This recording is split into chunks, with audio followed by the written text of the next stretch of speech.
Back when I worked for the ECB, I was sent over to work in Australia for 3 weeks to help prep for the Cricket World Cup. It basically amounted to a paid holiday, as most days we'd finish whatever was on the agenda by noon and just take the afternoons off whenever we could, collecting full pay in the process. So one of these afternoons I decided to go to the beach. I'd heard the waves were quite calm at that time of the month, and it made for some lovely, gentle swimming conditions. It was apparently calm enough for a class full of school kids to have some kind of swimming lesson, which was a far cry from the chlorine-stinking acid baths we had to learn in when I was a lad. So there I am, lounging in the surf, doing a bit of doggy paddle up and down, and generally just counting my blessings. Maybe 30 or 40 minutes go by, and I'm having a whale of a time, probably looking like one too, when I hear the siren type thing go off. I look up and see all the school kids getting out of the water, and I assume that their lesson is over. Me, on the other hand, I'm not nearly ready to get out of the water, so I carry on doing my gentle backstroke and generally soaking up the tropics. Again, the siren goes off, but I take no notice, having made up my mind that it didn't apply to me. So I carry on with my backstroke, pushing myself further and further out of the shallows. Then, out of nowhere, I hear this voice blaring out over what I'm pretty sure was a megaphone. Oi, oi, mate. It said. Might want to get out of the water. The siren's just gone. I reel up, feet touching the sandy bottom, and do this kind of double take like, who, me? Yeah, you. It's then I see there's been a lifeguard on the beach the whole time, and he's wandered down to the sand to shout at me. Time to get out. I shout back, No, thank you. I'm not quite finished yet. The guy tried to call out to me again, but I think his megaphone seized up for a second because he gave it a little shake, trying again. The whole time I'm just stood there awfully perplexed, thinking, is this something that happens in Australia? They can just call time when you're swimming? What kind of nonsense is this? Again, the guy starts telling me to get out of the water, and it's at that point that I start losing my temper and moving to get out just to give him a piece of my mind. Only right as I do, I hear the lifeguard say, You need to get out urgently. There's a great white, mate. A shark in the water. 2 people have walked on water to my knowledge. Jesus Christ and me. The day I heard that there was a shark in the water with me, I moved faster than feces off a grease shovel, and I gave the lifeguard my sincere thanks and apologized that I didn't quite know the drill. Still makes me shudder just to think about it, knowing it was there but never seeing it. And next time I think I'll pay a little bit more attention to the rules and customs, especially when it involves giant man-eating fish.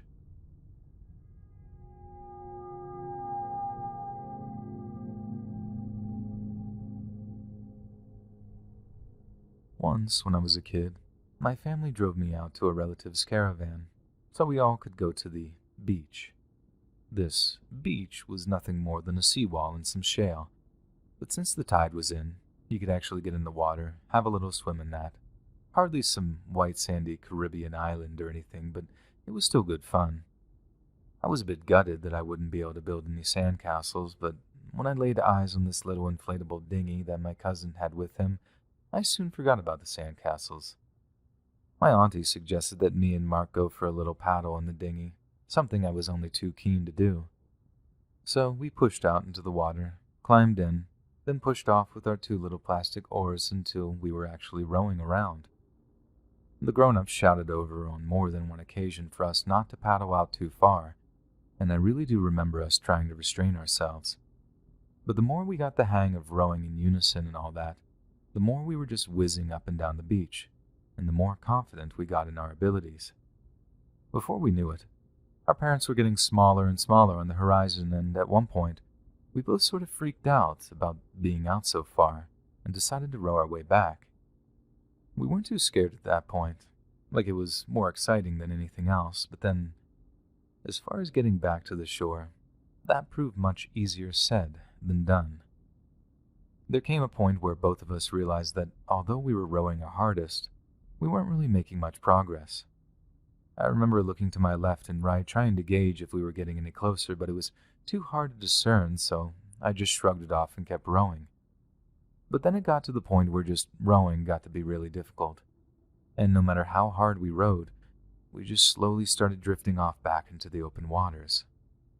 Someone from the shore must have seen this and shouted for us to row back. But then my Uncle Jack, who knew a thing or two about the sea and its currents and whatnot, he kicks off his shoes, pulls off his shirt, and immediately runs into the water to swim out to us. Seeing him act like that was what really clued me into the fact that we were in some kind of serious trouble, because the whole reason we couldn't make any progress was actually because the sea was literally dragging us away with some current just below the surface. So, me and Mark are kind of freaking out by the time his dad reaches us. I think we must have been 5 and 7 respectively, so we were in total panic, thinking we were about to be lost at sea for the rest of our lives or whatever, and we only calmed down when my uncle starts dragging us back towards the shore. It was obviously quite a big ordeal, and I remember the next time we visited, there were little signs up on the lamppost saying, "Caution, strong current," or something. My auntie was all like, "See that? That's because of you two."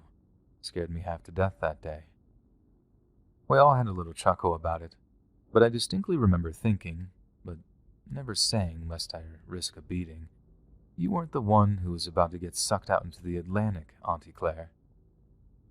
And I don't know, as much as it's something we all laugh about now, I can't help but think that there's like an alternate timeline where the grown-ups didn't notice how far out we were, and by the time they did, it was too late. I mean, sure, they'd get the lifeboat rescue out to find us, and knock on wood, we'd have been okay anyway. But I always wonder how close we really were to becoming front-page news the following morning, and not for good reasons.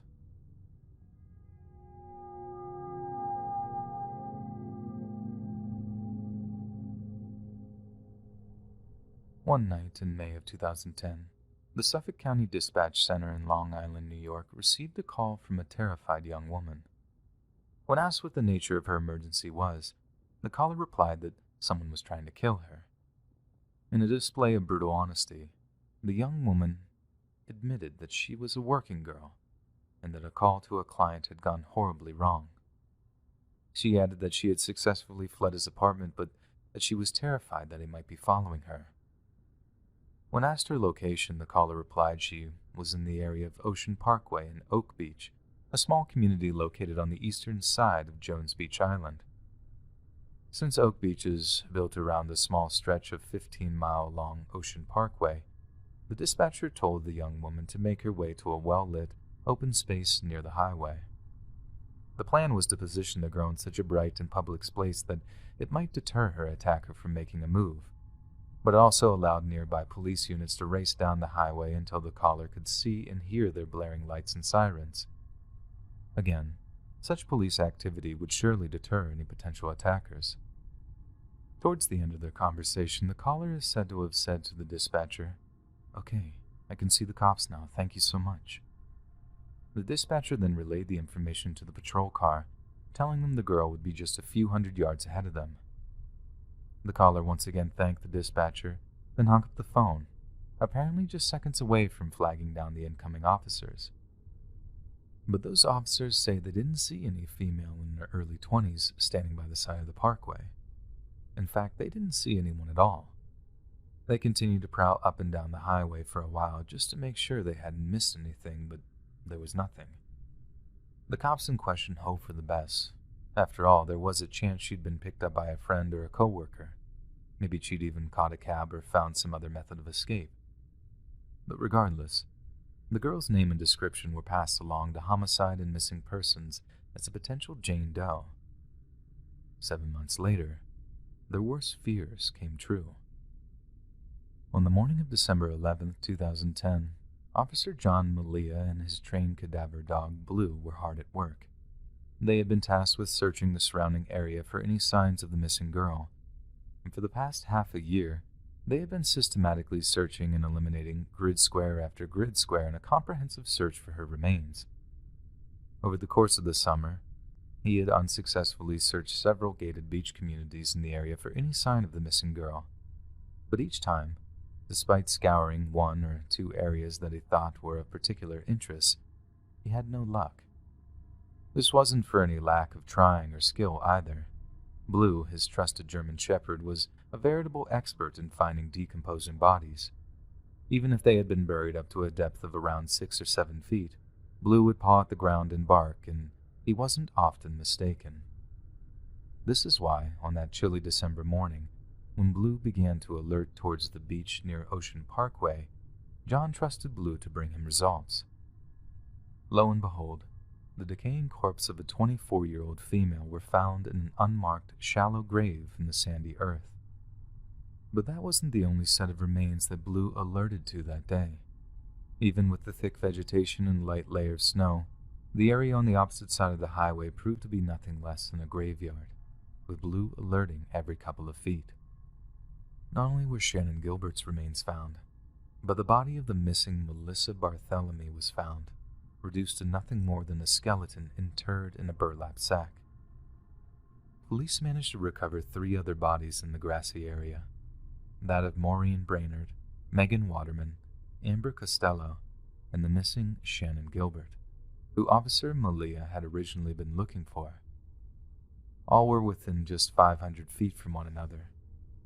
The following March, during the recovery of the other 5 bodies, the remains of one Jessica Taylor were found in a shallow grave at the side of Ocean Parkway. This was extremely worrying for investigators because what they only described as partial remains belonging to Jessica had been found 8 years earlier over in nearby Manorville. It was looking more and more likely that the cops had a serial killer on their hands, as 3 additional sets of remains were unearthed over the following month, including those of an unidentified female toddler, an unidentified Asian trans woman, and Valerie Mack, whose partial remains had been previously found in Manorville in November of 2000. Despite mounting evidence of a serial killer being at work, it took until November of 2011 for law enforcement to announce that they believed one person to be responsible for all 10 murders, that the person is most likely a native of Long Island, and that there'd be a $25,000 reward for any information leading to their arrest.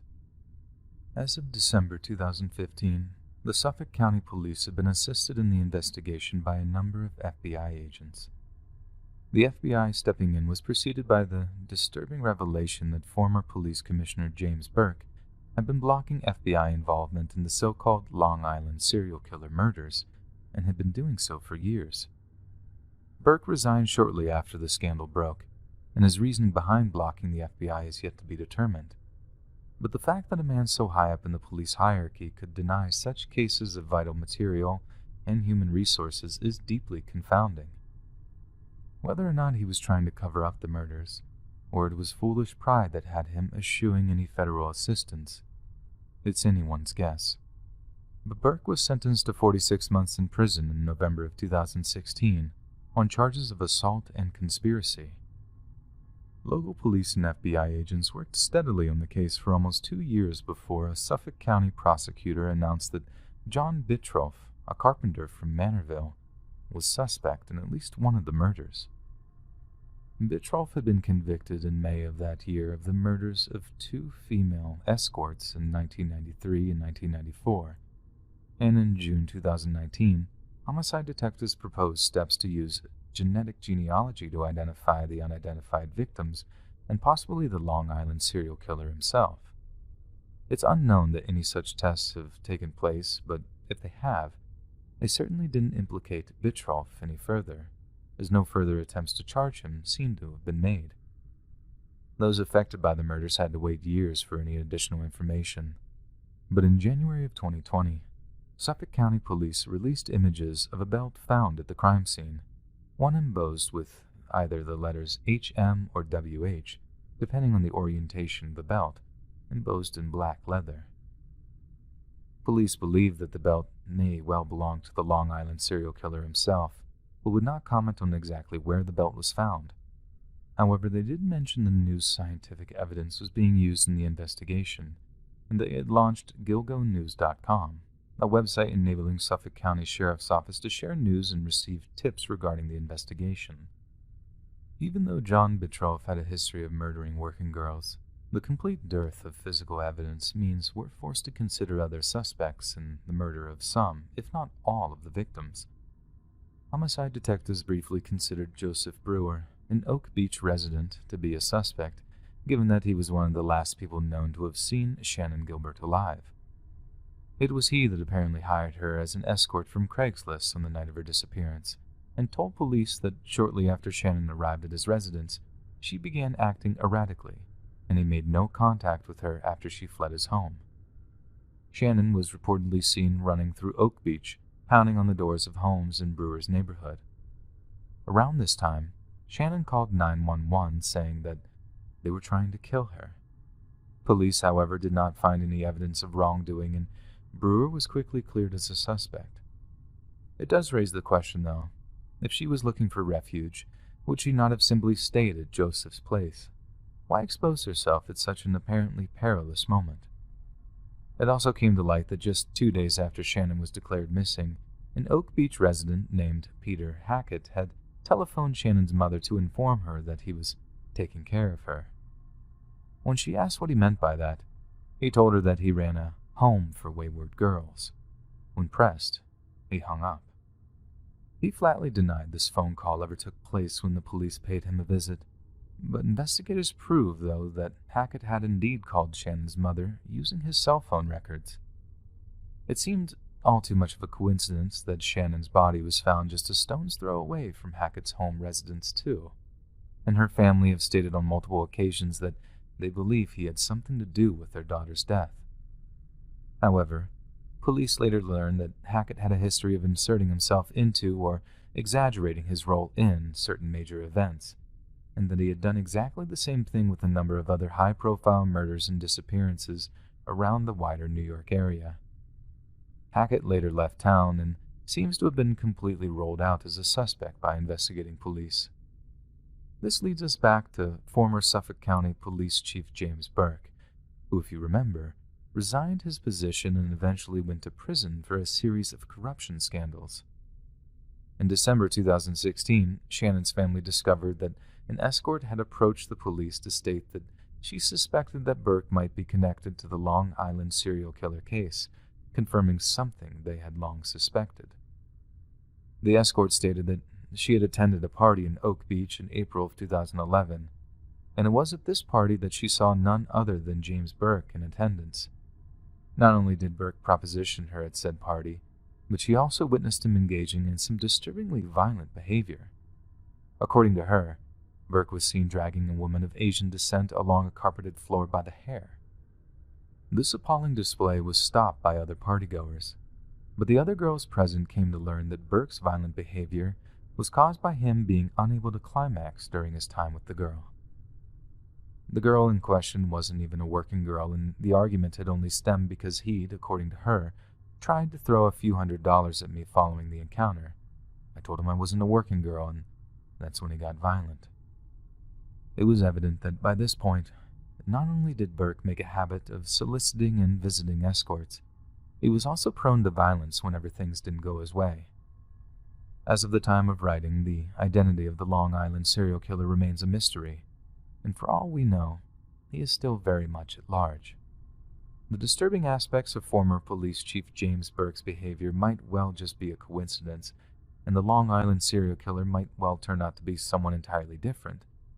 But given his attempts to block FBI involvement, the murderer of 10 to 16 young women might well be one of his own blood relatives, perhaps an old friend of his who might at one point have been involved in law enforcement. It's certainly disturbing to discover an active serial killer, especially one with apparent ties to police corruption. And even though the killings seem to have subsided in the wake of intensive investigation, the Long Island serial killer may just be waiting and watching, biding his time, before he can strike again.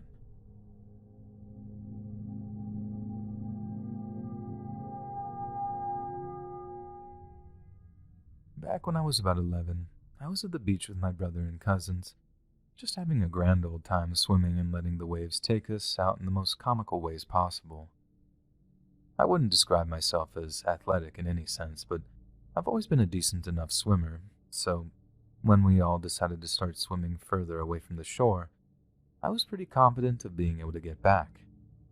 And so, we went on, the shoreline becoming smaller and smaller the further we went out and swam.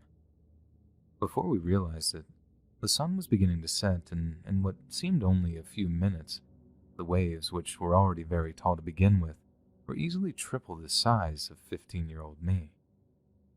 Once our moms became aware of the rough waters, they hurried to call us back to shore, and for once, no one argued. Everyone was getting freaked out at how powerful the waves were getting, so having our moms call us was all the excuse anyone needed to abandon our little daredevil endeavors. For my brother and cousins, all of whom are taller and older than me, pulling themselves out of the water was a relatively easy task. But as I tried to follow, swimming and swimming with all my might, I didn't seem to get any closer to the shoreline. In fact, within a few minutes of paddling away, I was actually further away from the shore than I previously was.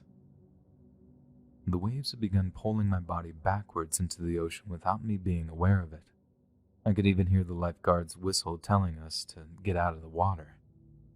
That's when I felt that particular heartbeat in my chest, the one you feel when you're about to ask a girl you like out, the kind that you feel when you're about to reveal to your parents the bad grades you got at school, the kind of heartbeat that indicates fear. As soon as I felt it, I realized I was in big, big trouble. I was going to become another one of those drowned kid at the beach tales mothers told their sons as a way to keep them close to the shore. My brother was completely out of sight along with my cousins, and I was still there, trapped by the waves that constantly grabbed my feet and pulled it deeper into the ocean. I was panicked. I wasn't sure when or if my family would go to the lifeguard for help. Against uncertainty, I decided that I had no choice but to keep trying to swim back to shore, and that I did.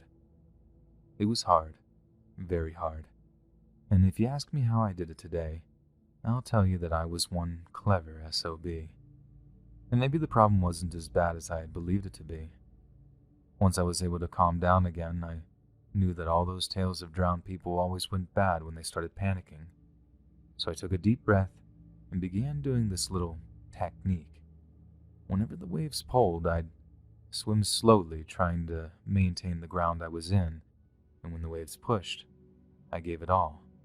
I swam as fast as I could, thinking, and to this day I have no idea if I was right, that the momentum of the waves plus my efforts would help me reach the shore again. Soon, I could feel the sand running across my toes once again.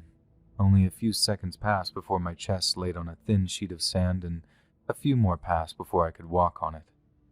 It felt like pure bliss. I felt like aquatic Bear Grylls for being able to come up with such a solution, and was eager to tell my mom and cousins about it. Soon, of course, reality hit me again. I was received with a slap by my mother, who continued to rant about how she told me not to go so far away, how they were about to call the lifeguards, and how dumb I had been to disobey. My family laughed at me as my mother yelled, and I soon learned that I had only spent a grand total of about 10 minutes in the water. The point is, I know the beach can seem like fun, safe place to spend the summer, but it has all kinds of unseeable hazards that kids really should know more about. If they did, maybe you wouldn't have so many tragedies involving kids getting swept away or bitten by sea snakes or whatever. I mean, you never know what's in there, lurking just beneath the surface, but sometimes, like in my case, it's the tide itself that wants to kill you.